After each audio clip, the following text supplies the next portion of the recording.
Harsha, first of all, many thanks for your time today and doing this interview with Pak Passion. Pleasure, Saj. Pleasure. We've seen a big match yesterday, India versus Pakistan. People call it a dead rubber, but there's no such thing when it comes to India versus Pakistan. Your general thoughts on the game overall? First of all, I've got lots of friends in Pakistan, none speaking with as British an accent as yours. No, it wasn't a dead rubber at all. But I'll tell you what made it a dead rubber. It was the weather that made it a dead rubber. I've never seen a more lifeless, insipid India-Pakistan match, to be honest. And it's not the fault of either side. It was just that it was stop, start, and you were waiting for it to end. In an India-Pakistan match, you don't wait for it to end. You enjoy the contest, you enjoy the pain, you enjoy the little moments of joy, you enjoy the frustration almost, if you can enjoy frustration at all. So, we were waiting for it to end actually, given the weather. It was terrible weather. Pakistan played 3, lost 3. Struggled with their batting, didn't make 200 once in the tournament. Were you surprised at just how poor they were? I was. I've always been bullish on Pakistan. In fact, people think that I rate Pakistan more than I should. I think we in India rate Pakistan higher than most other countries. And it was a hypothesis I had that Pakistan actually play better against India than other countries. And so I asked Mohandas Man and our stats friend to send me the numbers that I was looking for. And he sent me some very revealing numbers. Pakistan's runs per wicket in the last 5 years in one-day internationals is 26. Against India, it's 36. They've made 10 hundreds in 78 innings. Against India, they made 9 in 11. So I expected them, if not anything, to play better against India. But, there had to be someone around whom the batting revolved. Someone would say, listen guys, big day. My day, bat around me. And I thought Misbah was that person. Nasir Jamshed is too young. I still think that Nasir Jamshed probably runs the risk of being overrated early in life because of the poverty around him. But I have a lot of time for Hafiz. And I thought Jamshed and Hafiz, and I thought Misbah batting 3 and 4, control the batting, take it through to 50 overs. But to be fair to him, he did say that with the stop start, it's difficult to build an innings. But yes, I was disappointed because we grew up. I grew up watching cricket in 2 different eras. When I was much younger, it was Zahir, Asif, Javed, Sadiq to lesser extent, Majid to lesser extent, Imran, that caliber of batting. And then there was Saeed Anwar, even Salim Malik in the interim, and Ramiz. But then it was Saeed Anwar, Inzamam, and you always had that big player. I mean, in a run chase, you always wanted Inzamam on your side. He was one of the world's greatest unsung run chasers. So yeah, I was disappointed that there was no one around there. I mean, I must be careful when I say this because it comes it's a bit rich coming from an Indian, and people might misconstrue me as saying, "Listen, he's just enjoying Pakistan's discomfiture." But yeah, you expect it's almost as if India turn up to play and there's no Tendulkar, there's no Dravid, there's no Ganguly, and then India just turn up and get knocked over. There's a lot of disappointment with the Pakistani performance from the media and the fans themselves, naturally speaking. Time for perhaps some of the players who've had a lot of chances over the years to maybe be replaced. I mean, you've seen the likes of Shoaib Malik, Kamran Akmal, Harsha. Do you think it's time for those Pakistani selectors now to put those guys aside and maybe, input some youth into the team like the Indians have? Easy for me to say, but we're now in June. So we're looking at 21 months to the 2015 World Cup. I remember in 2011, Dhoni had said he would take a decision on his future in end 2013 because he wanted whoever was going to lead India or keep wickets for India to have played 60, 70 one-dayers at least before the 2015 World Cup. And we were just trying to calculate how many one-day international caps India have let go since the World Cup. And if you count Tendulkar, Sehwag, Zahir, Harbhajan, Gautam Gambhir, Yuvraj, there's a lot of one-day caps that have gone. So I think if Pakistan are looking at 2015, is Shoaib Malik going to be playing the 2015 World Cup? Is Imran Farhad going to be playing the 2015 World Cup? Is even Misbah going to be playing the 2015 World Cup? So if you go by Dhoni's principle, that you need whoever's playing the 2015 World Cup to have played 40, 51 days before they get there, then the time to act is now. Yeah. I don't know if there's young players. I've been a fan of Umar Akmal since I saw him at the last Champions Trophy. In a close game against the West Indies, when West Indies only had made 80, 90 or something, and Pakistan was 25, 30 for 4, in danger of imploding, and he played a very mature innings. But I've been disappointed with him after that. I thought by now he would have taken the strides that Virat Kohli has. Were you surprised with the gulf in the two sides? You know, there seemed to be a huge gap in terms of confidence, in ability, technical ability as well yesterday. I don't know if that's terminal or cyclical, because we used to see that when Pakistan were playing India, where there was always this great spirit with which they played, and we always wondered somebody from Pakistan was going to come and win the game anyway. So I don't know if that's a cycle going, because till not long ago you had some very, very good players. I mean, it was here in England, wasn't it, that Yunus and Yusuf and all the others played brilliantly here. So I don't know if it's a cycle, but if you're not finding people pushing Shoaib and Farhat and Misbah and all the others, or even pushing Hafiz for that matter, Yeah. then I think there's a problem. Put yourself in Misbah ul Haq's shoes, Harsha. You've done your utmost. You fielded very well, oldest player in the tournament. Batted very well. Also carried the batting in all 3 games pretty much. Would you want to continue in such a struggling side? Would you want to prove to the critics that yes, I've still got the ability to lead the team, or would you say, well, now's enough, bring somebody else in? No, I would. I mean, I still want to keep testing myself against everybody else. I'd like to have a success. I don't know if the air in Pakistan cricket is like that.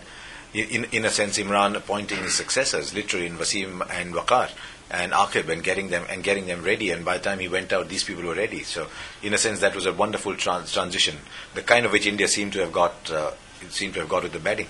But to be honest, I thought Misbah, I know his intentions might have been noble, but I think he took the safe option, batting at number 5. If he has to control the game, then maybe he had to control it from 3 or 4. So maybe I just thought he's taking the safer option, where if he's batting at 5, it's a lot easier to bat at 5 than it is to bat at 3 or 4. But I thought he might have controlled the game. I can understand if he wanted Hafiz at 3, then he bats at 4, though Hafiz should have been opening the batting, I think. But I just thought that if he has to control the innings, he has to control it from much higher up the order, where Shoaib Malik is out of form, Kamran Akmal, you don't know when he's coming, when he's going. And then suddenly this Pakistan side doesn't have a Razak or an Afridi. So suddenly you're looking at Wahab Riaz and Saeed Ajmal batting at 8 and 9. So I think 5 was too low for him.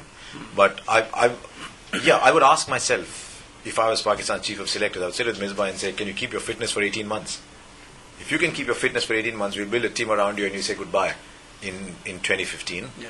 But if I'm not convinced about your fitness and staying around, I don't want a new captain 12 months from now. So the new captain has to either be now, or this man has to go all the way. Hafiz is a good captain. Hafiz is captain in the T20 side only. He's not one day. Because Hafiz almost wins a place in the side as a bowler. Yeah. And is good enough to bat in the top 3. So I think maybe if Misbah, they're not sure about Misbah going all the way, they need to give Hafiz 12 months as captain of... But it's easy, no? Saying this about another team. Tav, what more? The knives seem to be out now after this tournament. The honeymoon period seems to be over. How much responsibility does a coach have, in your opinion, for such a debacle as we've seen from Pakistan in this tournament? If he was a football-style manager, yes. If he was a football-style manager where he decided who played and who didn't, if he decided who played in which position and who didn't, then yes. But in our part of the world, I don't know in Pakistan, certainly in India, we overrate the role of the coach, I think. Right. I think it's a captain's team. Finally, it's a captain's team. The coach prepares the team, the captain takes it out. But because of our over-reliance on parents, on teachers, when we are growing up, we always want people to tell us what to do rather than to figure out how to do it ourselves. And I think a good coach creates the environment for people to figure out what to do themselves. But, I mean, if a coach is not producing results, but you can't sack the coach and keep the same players. But who's going to do that? There's no head of the PCB either, isn't there? And I read that Mohsin Khan wants to go to the Prime Minister. Yeah. But why should the Prime Minister? I'm sure the Prime Minister's got better things to do than worry about the cricket. I think we in India have been lucky that cricket is the only sport that stayed outside the political system. We've been very, very lucky on that count. Someone somewhere asked for autonomy and stayed away from the government. So we don't have bureaucrats sitting in control over our cricket. We don't have people in the sports ministry sitting in control of our cricket. And for all that's happening around our cricket, it's still at the grassroots pretty well run. I think if I was a genuine well-wisher of Pakistan cricket, wanted to go away from the generals and the bureaucrats. On the positives, and there's only been a few positives for Pakistan in this tournament, Harsha. The fast bowlers, Irfan, Wahab, and Junaid Khan, the trio of fast bowlers. How demoralising must it be for those guys to see their batsmen struggle so much, and they're putting in that effort every delivery to deliver for their country? Even more so for Saeed Ajmal, because Saeed is now 35, isn't he? Yeah. Saeed Ajmal is 35. He's probably going to go up to the 2015 World Cup, but you don't know beyond that. So Saeed Ajmal was a late starter, but he's already probably played his best cricket for Pakistan. So for him, probably even more hunger to try and start winning things before he finishes. I think Pakistan should be a little careful with Junaid, because I've seen 2 or 3 bowlers in recent time from Pakistan who came up and didn't become the bowlers they should have become. Whereas even a Naqib Javed, who played in the shadow of Wasim and Waqar, actually became a very, very, very good bowler. And I thought Umar Gul would be a bigger bowler. I mean, he's been a very, very good bowler for Pakistan, but I thought Umar Gul would go even higher. I thought Sohail Tanveer might have. I don't know what happened. I didn't follow that much of Pakistan cricket. And Amir and Asif, for the wrong reasons, didn't become what they should have become. So I hope the environment is such that Junaid can become the bowler he can become.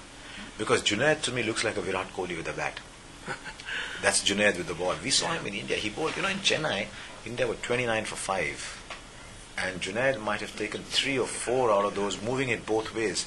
I mean, he had people like Virat playing down the wrong line, knocked over, and India were 29 for 5. They still won the game, Pakistan, even though Dhoni made that brilliant 100. Yeah. But Pakistan still won the game. But that spell, you looked at Junaid and said, he can do both. He can take it away, swing it back in. So Junaid looks like someone who can become a very big bowler. But I only hope the environment allows him to become that bowler. Looking at it from the Indian perspective now, Harsha, we're seeing, in my opinion anyway, a different brand of Indian cricketer. That in your face, the swagger that perhaps some of the Pakistani former cricketers had. You're seeing that with the Shikhar Dhawans and Virat Kohlis. Is that something that you've picked up on, that the chest is puffed out now, they're in the faces of the opposition, the young Indian cricketers? They definitely are, and it actually started with Zaheer and Harbhajan and that generation, and Yuvraj, and it's going through in this one. One of my friends in Pakistan told me something very interesting. He said India has become the new Pakistan. And I think it's a sentence that you can laugh off, but it's something to think, because in my growing up years I saw how Pakistan played against India, and they always seemed to take the field believing that, it's our game, so how are we going to win it? And this was through the 80s, the years that influenced me a lot, the 70s, 80s, late 70s, early 80s. And I see that in India. I see a Shikhar Dhawan who's not afraid of the world. And it's not just Shikhar Dhawan, Virat Kohli. You'll see that down the line with the younger batsmen coming through as well. You'll see that with the Dinesh Karthik. You'll see that with Ambati Rayudu, who's not coming here, who's not here. You'll see that with a lot of other players. You might see that he's a slightly more sober fellow, but you'll see that with Ajinkya Rahane. Tough kids who'll come out. So I think it's a new generation in India that is very secure of its place in the future. They make a lot of money. Money gives them security, it gives them a swagger. It also becomes an enemy if it's not handled very well, and that's a big issue in Indian cricket. That money is a big issue in Indian cricket. But it's giving them a lot of confidence, because they're getting a certain place, a certain respect, their future's taken care of. So to me, there's a lot of pluses of the IPL. There's a few negatives too. Yeah. But I think I'm starting to think it's either a generation thing, or it could be the IPL.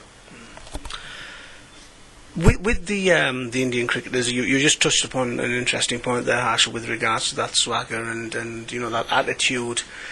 Are you surprised at just how in the face of the opposition some of these young guys are? I'm even more surprised that people in Pakistan are talking that much about it. It's almost as if fans and spectators in Pakistan are starting to get affected by that, by the additional swagger that some of the Indian players are showing. You'll see that with Ashwin too. I mean, Ashwin's normally the people who come from the south are simpler, sort of slightly more laid back, slightly more well-behaved type players. The Rahul Dravids, the VVS Lakshmans, the Anil Kumble's, come from Hyderabad, Bangalore, that side. But you look at Ashwin. Ashwin's in your face. Ravindra Jadeja is in your face. He's not even a fast bowler. He's not the number one batsman. But they're all in your face. And I think it's an aggression that Dhoni allows. But Dhoni is the center of it all. But you'll see this with India in Indian industry. a lot of very ambitious young entrepreneurs coming through in business. It is my theory that the number of entrepreneurs coming through are symbolic or an indicator of the confidence of a society. That if you're willing to give up, when you're not sure you want a job, and you want to invest in bonds, when you're very confident and secure, you invest in equities maybe, but you put away your money, you become an entrepreneur. The more entrepreneurs there are, it's the sign of confidence in a society. We're seeing a lot of that in India at the moment. A lot of young people want to become entrepreneurs. So maybe that generation, the manifestation of that in Indian cricket is the way these people are playing. But it's a shorter game, don't forget. We haven't yet seen that in over 50 or over 5 days. We're seeing that over 50 overs is probably where India plays its best cricket. Right. Not even 20. Yeah. But you're seeing that more and more in this form of the game. I'd like to see it in Test cricket too, but I'm not sure it's still there. I think 50 is Dhoni's favourite format. India versus Pakistan, we saw the brilliant atmosphere yesterday, Harsha, the fans interacting with each other, and it was a pleasure to be at the game, albeit it was weather affected. Would you like to see at some point in the near future India and Pakistan playing more often, perhaps some Test cricket as well? It truly must be good for the game. Of course, and it'll be good for both sides, because if you're playing pressure cricket, then you can only become better, or you can be found out and become easy to replace by somebody else. And as some people in India say, listen, you've lost so much to Pakistan. It's a great time to play them now, because you've got a better chance of winning if you play now. But yes, what I worry about is what impact it has on people. But here in Birmingham, it was brilliant. When somebody told me, the best line I got was, they said you could put India and Pakistani supporters in the same stand and they could watch a game together. You couldn't do that with Manchester United and Liverpool. And I thought that was excellent. As I said, the only place I've not enjoyed watching Indian and Pakistani supporters together is Sharjah. Because Sharjah got very vicious, it became very religious. You were segregated by religion. The chants were Allah Akbar one side and Ganpati Bappa Morya on the other side, and it became very vicious. But everywhere else, it's been brilliant. I mean, I'd like to see a stage actually where they go hard supporting their side, and then just laugh it off, have a little jibe at each other. I don't even mind jibes at each other, but all in good spirit. You know what I liked the other day? I think Junaid bowled a ball that I think beat Shikhar, and sort of Junaid went and gave those looks, and Shikhar had a big smile, and Junaid just sort of smiled and walked back, and I thought that was great. I bowled a ball trying to get you out. I've acknowledged the ball was too good for me. You didn't abuse me. I didn't scream back, but we both acknowledged each other and we walked on, which is how cricket is meant to be played.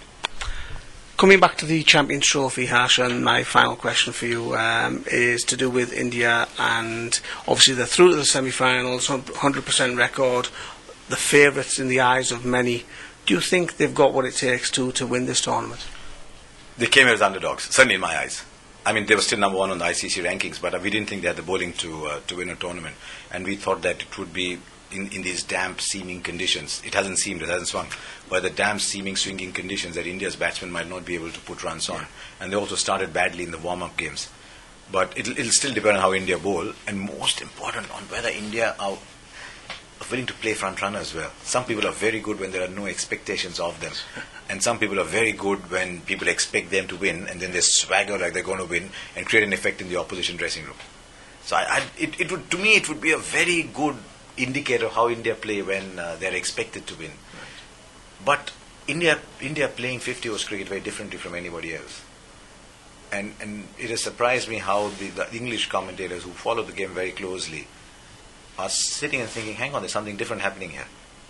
And it is just hugely gifted batsmen backing themselves. So I'd like to see. I think India well placed to win this actually. But whether they actually go and do it, we'll wait and see. Thank you very much for your time today, Harsha.